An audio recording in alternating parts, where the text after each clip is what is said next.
Hi there, and welcome to the series of Virtual University final term exams preparation. ये virtual university की final term exams की preparation series की video है। Complete series इस channel के ऊपर upload की जा रही है और आज के इस ट्यूटोरियल के अंदर आपको MGT 111 introduction to public administration के फाइनल टर्म की प्रिपरेशन के लिए सॉल्व MCQs करवाए जा रहे हैं इजी एक्सप्लेनेशन के साथ, ताकि आप ज़्यादा से ज़्यादा मार्क्स हासिल कर सकें। तो शुरू करते हैं आज के इस ट्यूटोरियल को। सबसे पहले ये कि the primary purpose of employ selection is to, यानी कि जो बुनियादी, जो अगर हम देखें इसका पर्पस जो है, जो मकसद है एम्प्लॉय सिलेक्शन का, वो इनमें से क्या है, वो है choose the most suitable candidate, यानी कि जो सबसे ज़्यादा सूटेबल कैंडिडेट है उनको चूज़ किया जाए जिस पोस्ट के लिए हम चूज़ कर रहे हैं। So employ selection aims to identify and hire the candidate whose skills qualification and abilities best match the job requirement. तो एम्प्लॉय सिलेक्शन का जो मकसद होता है वो यही है कि आइडेंटिफाई भी करें, पहचानें और हायर करें ऐसे कैंडिडेट को जिसके पास स्किल्स भी हैं, क्वालिफिकेशन भी है, एबिलिटीज़ भी हैं जॉब रिक्वायरमेंट के मुताबिक। यानी कि ये तमाम चीज़ें हों वो भी जॉब रिक्वायरमेंट के मुताबिक। अब ऐसा कैंडिडेट भी हो सकता है जिसके पास स्किल्स और क्वालिफिकेशन हो लेकिन वो रिलेवेंट ना हो। तो जो जॉब रिक्वायरमेंट है उसी के मुताबिक स्किल्स भी हो, क्वालिफिकेशन भी हो और एबिलिटीज़ भी हो। नेक्स्ट ये है कि training is mainly conducted to, अब जो ट्रेनिंग करवाई जाती है वो मेनली तौर पे किस लिए करवाई जाती है, improve employ performance, employ performance जो है उसको बेहतर बनाने के लिए।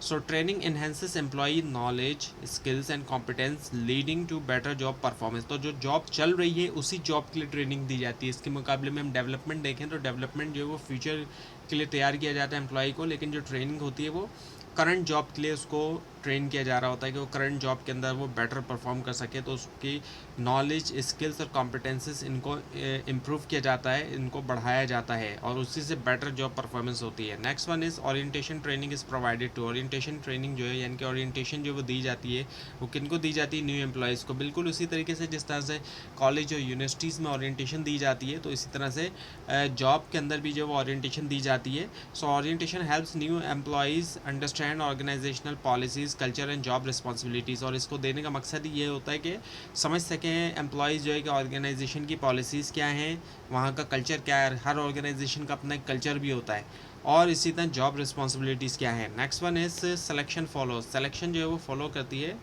इनमें से किस चीज़ को, वो है रिक्रूटमेंट, यानी कि रिक्रूटमेंट के बाद सिलेक्शन आती है। So recruitment attracts applicants while selection chooses the most suitable candidate from those applicant.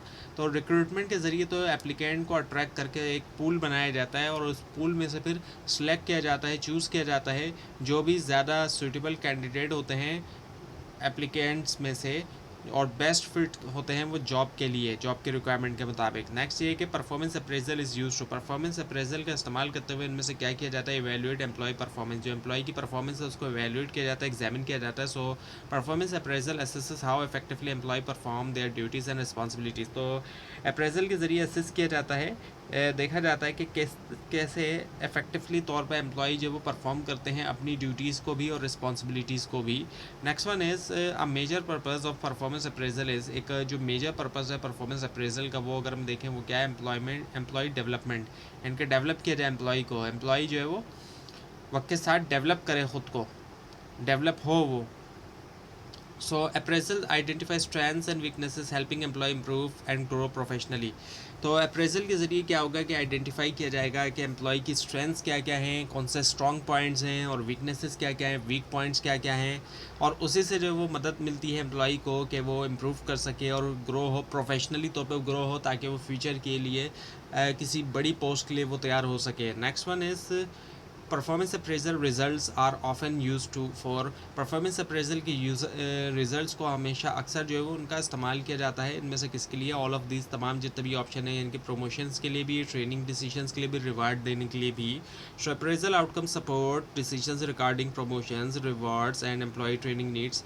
Appraisal outcome support करता है किस चीज़ को, जो उसका नतीजा निकल रहा है आउटकम अप्रेजल का, उससे जो है वो सपोर्ट मिलती है। डिसीजन जो लिए जाते हैं प्रमोशन के हवाले से कि क्या प्रमोट किया जाए एम्प्लॉय को या नहीं किया जाए, और रिवार्ड क्या देना चाहिए या नहीं देना चाहिए, और क्या उस एम्प्लॉय को ट्रेनिंग की ज़रूरत है ये तमाम चीज़ें। Next one is the rating scale method is a tool for.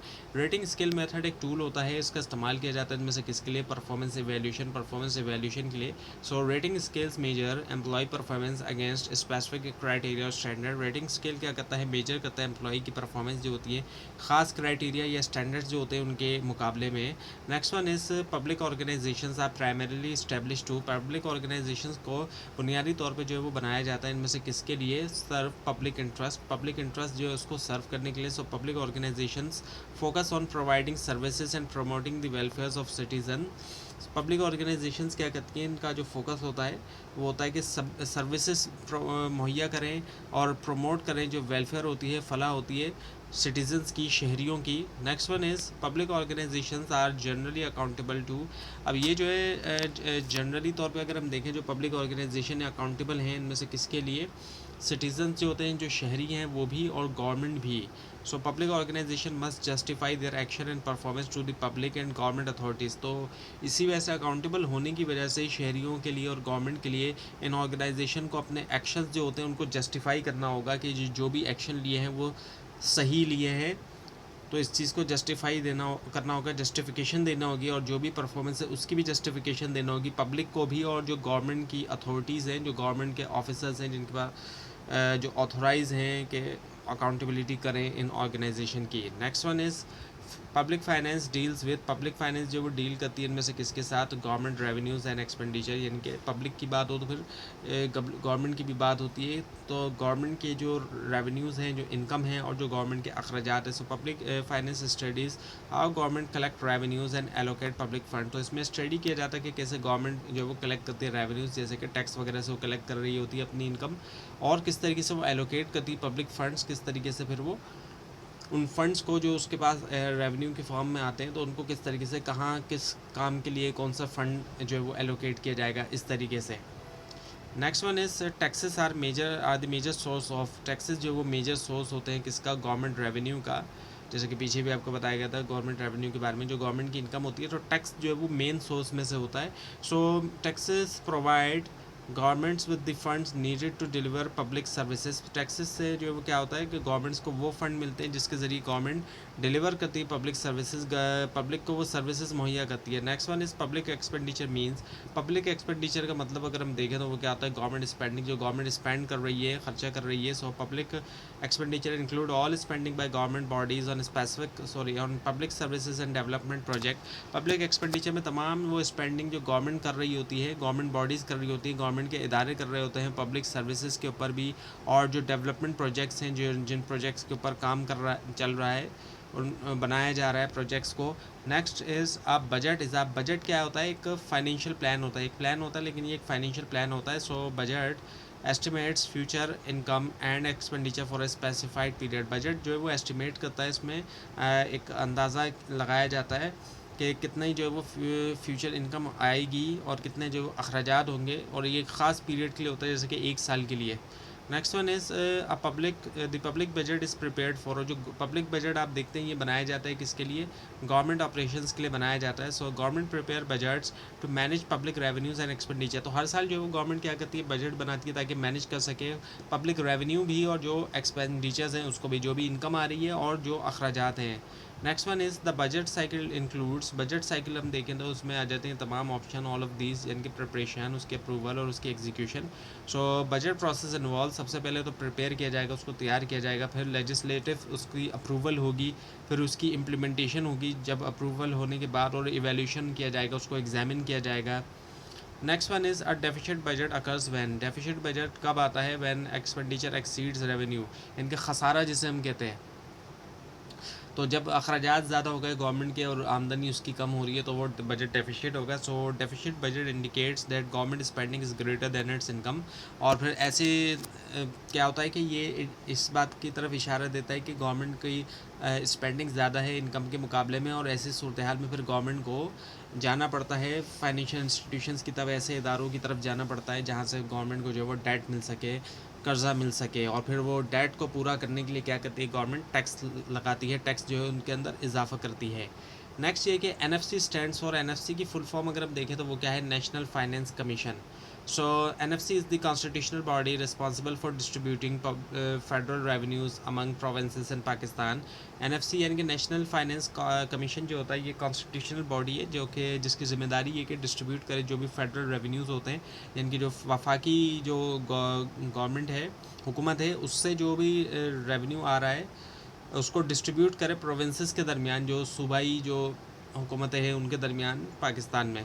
अब ये है कि national finance commission award deals with the distribution of, अब ये जो है नेशनल फाइनेंस कमीशन अवार्ड जो है डील करता है इनमें से किसकी डिस्ट्रीब्यूशन के साथ, फेडरल रेवेन्यूज़ अमंग प्रोविंसेस, जो फेडरल की तरफ से वफाक की तरफ से जो रेवेन्यू आ रहा है प्रोविंसेस के दरमियान, सूबों के दरमियान। So NFC award determines how national revenues are shared between the federal government and provinces. तो ये अवार्ड जो है वो इसके ज़रिए तयन किया जाता है कि नेशनल जो रेवेन्यू है, जो इनकम है, नेशनल कौमी जो आमदनी है उसको शेयर किया जाए फेडरल गवर्नमेंट और प्रोविंसेस के दरमियान।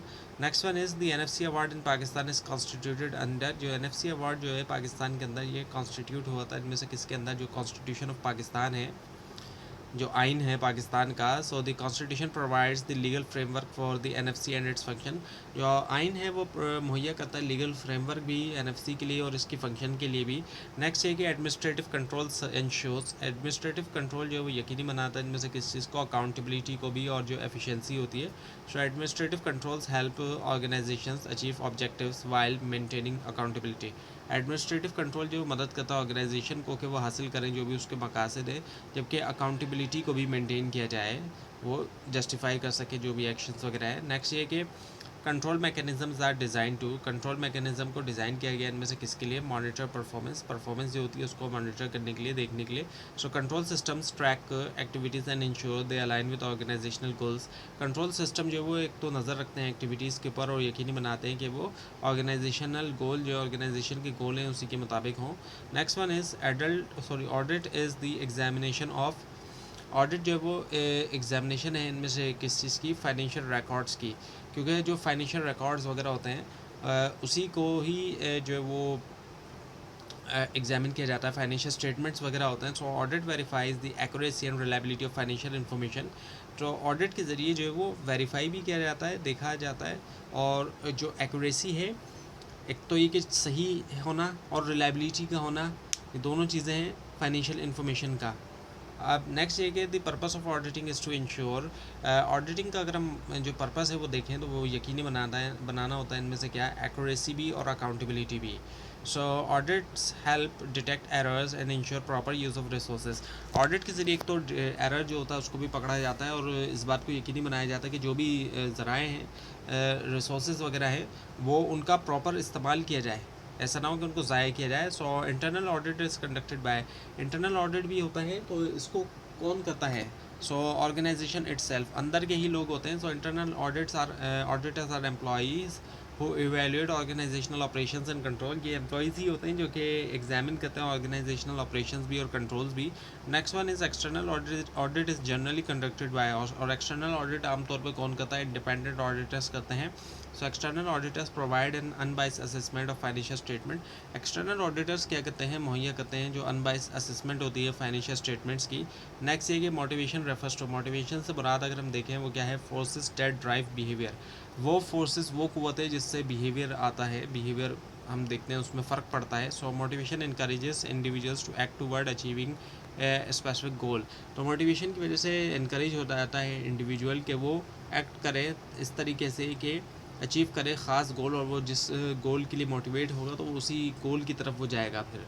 नेक्स्ट ये कि अकॉर्डिंग टू मेस्लो, यानी कि अब्राहम मेस्लो के मुताबिक द हाईएस्ट नीड इट, सबसे ऊपर की अगर हम नीड देखें अब्राहम मेस्लो के जो पिरामिड है उसके अंदर, सो वो दिखाई देती सेल्फ एक्चुअलाइजेशन दिखाई देती सबसे ऊपर के लेवल की need. So self actualisation represents achieving one's full potential and personal growth. इसका मतलब ये कि अपना खुद का जो है फुल पोटेंशियल जो है वो हासिल करना और पर्सनल ग्रोथ जो होती है वो भी। Next is Herzberg's motivation includes, Herzberg की मोटिवेशन में हम देखें तो उसमें क्या आती है, तमाम ऑप्शन, यानी कि achievement, recognition, responsibility. Herzberg identified achievement, recognition, responsibility as key motivational factors. Herzberg ने आइडेंटिफाई किया अचीवमेंट, रिकग्निशन, रिस्पॉन्सिबिलिटी को की मोटिवेशनल फैक्टर्स के तौर पर। Next one is motivation improves, motivation जो है वो बेहतर करती है इनमें से किस चीज़ को, ऑल ऑफ दिस तमाम जितने भी ऑप्शन हैं इनके, प्रोडक्टिविटी, जॉब सेटिस्फेक्शन और परफॉर्मेंस भी। Motivated employees tend to perform better and feel more satisfied with their jobs. Motivate होते हैं अगर एम्प्लॉय तो वो ज़्यादा बेहतर परफॉर्म करते भी हैं और ज़्यादा वो सेटिस्फाई उनको फील होता है अपनी जॉब्स के हवाले से। और जो मोटिवेट नहीं होते वो अच्छा फील नहीं करते। So leadership is the ability to, अब लीडरशिप की हम बात करते हैं तो लीडरशिप असल में क्या है, टू इन्फ्लुएंस अदर, दूसरों को इन्फ्लुएंस करना, असरअंदाज होना दूसरों पे। सो leadership involves guiding and motivating people toward common objective. Leadership में क्या होता है कि गाइड किया जाता है, लोगों को मोटिवेट किया जाता है कॉमन ऑब्जेक्टिव्स की तरफ जो कॉमन होते हैं, मुश्तरका होते हैं। नेक्स्ट ये कि डेमोक्रेटिक लीडरशिप इनकरेजेस, डेमोक्रेटिक अगर लीडरशिप देखें तो उसमें इनकरेज होता है क्या चीज़, पार्टिसिपेशन, क्योंकि डेमोक्रेसी होती है यानी कि। So democratic leadership leaders involve team members in decision making process, बिल्कुल इसी तरीके से इसमें डेमोक्रेसी की तरह तमाम लोगों को, तमाम मेंबर्स को शामिल किया जाता है डिसीजन मेकिंग प्रोसेस में। ऐसा नहीं होता कि जो एम्प्लॉयर है, जो बॉस है, वो सारा डिसीजन खुद से ले रहा है, बल्कि सबको वो शामिल करता है। Next one is autocratic leadership is characterised by, autocratic leadership को अगर आप देखें तो उसकी करेक्टरिस्टिक में इनमें से क्या है, the answer is centralise decision making, decision making centralise होती है। So autocratic leaders make decisions independently with minimal employ input, autocratic leaders जो है वो डिसीजन इंडिपेंडेंटली तौर पर लेते हैं, यानी कि खुद से ले रहे होते हैं, वो बहुत कम एम्प्लॉय इनपुट जो है वो रखते हैं।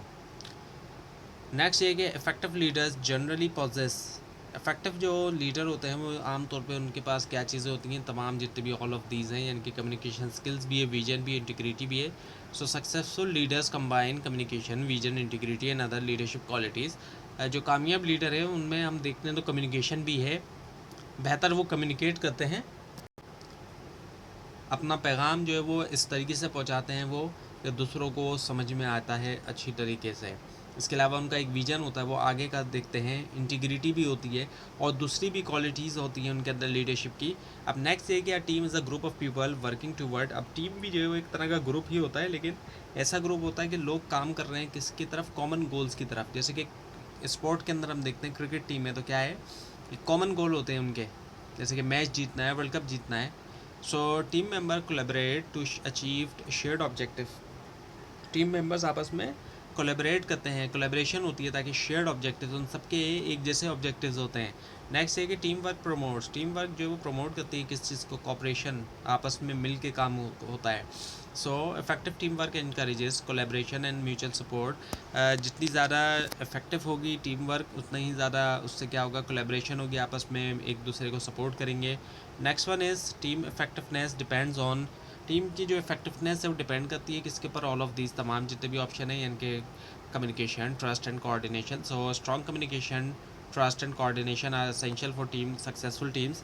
स्ट्रॉन्ग कम्युनिकेशन का होना, ट्रस्ट का होना, कोऑर्डिनेशन का होना, ये ज़रूरी होता है कामयाब टीम के लिए। नेक्स्ट ये कि communication is the process of, communication की बात करें, ये प्रोसेस इनमें से किस चीज़ का, एक्सचेंजिंग इन्फॉर्मेशन, यानी कि एक्सचेंज हो रही है इन्फॉर्मेशन, एक तरफ से आ रही है एक तरफ से जा रही है, यानी कि एक शख्स जो है वो रिसीव कर रहा है इन्फॉर्मेशन और भेज भी रहा है वो।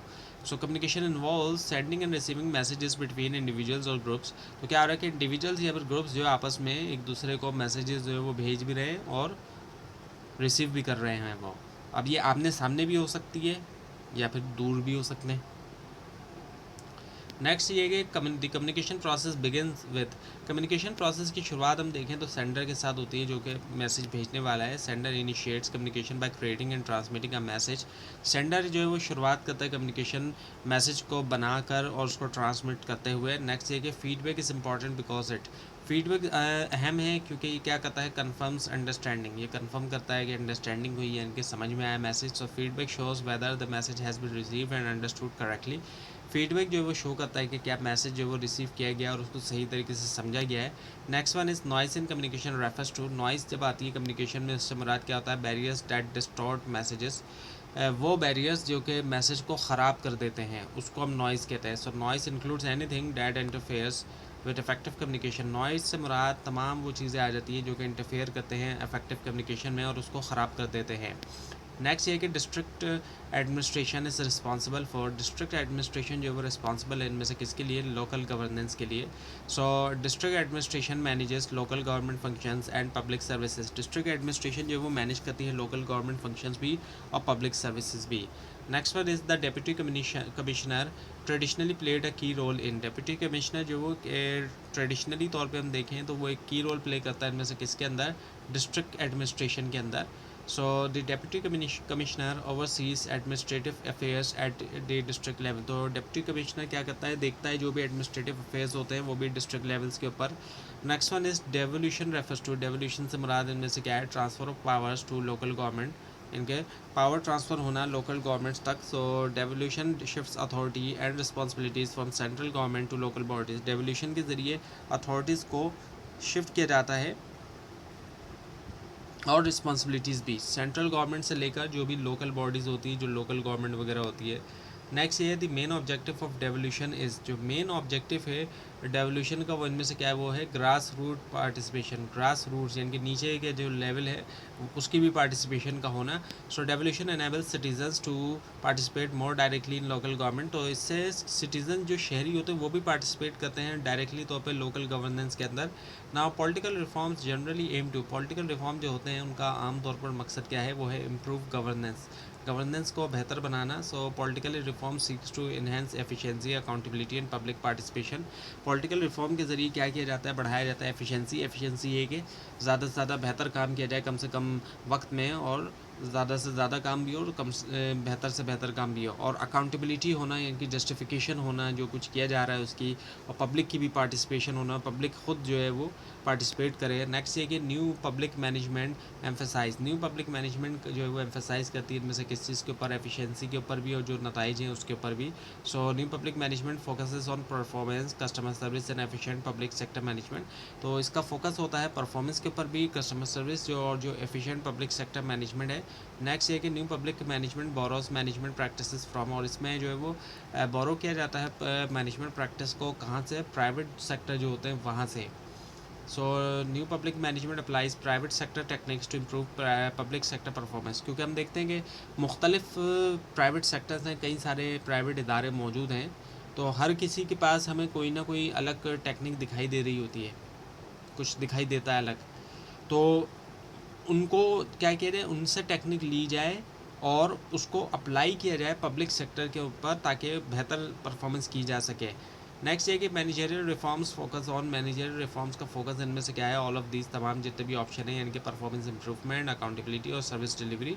सो managerial reforms aim to improve efficiency accountability and the quality of public services, managerial reform का मकसद क्या है कि बेहतर बनाया जाए एफिशिएंसी को, अकाउंटेबिलिटी भी और जो क्वालिटी है पब्लिक सर्विसेज की वो भी। Now the ultimate goal of public administration reforms is, ultimate goal अगर हम देखें पब्लिक एडमिनिस्ट्रेशन रिफॉर्म का इनमें से वो क्या है, बेटर पब्लिक सर्विस डिलीवरी, बेहतर होना पब्लिक सर्विस डिलीवरी का। So public administration reforms are design to provide citizens with more efficient effective and responsive services, public administration reform जो है उनको इस तरीके से डिज़ाइन किया गया ताकि प्रोवाइड कर सके सिटीजन्स को ज़्यादा एफिशिएंट, इफेक्टिव भी और रिस्पॉन्सिव सर्विसेज भी।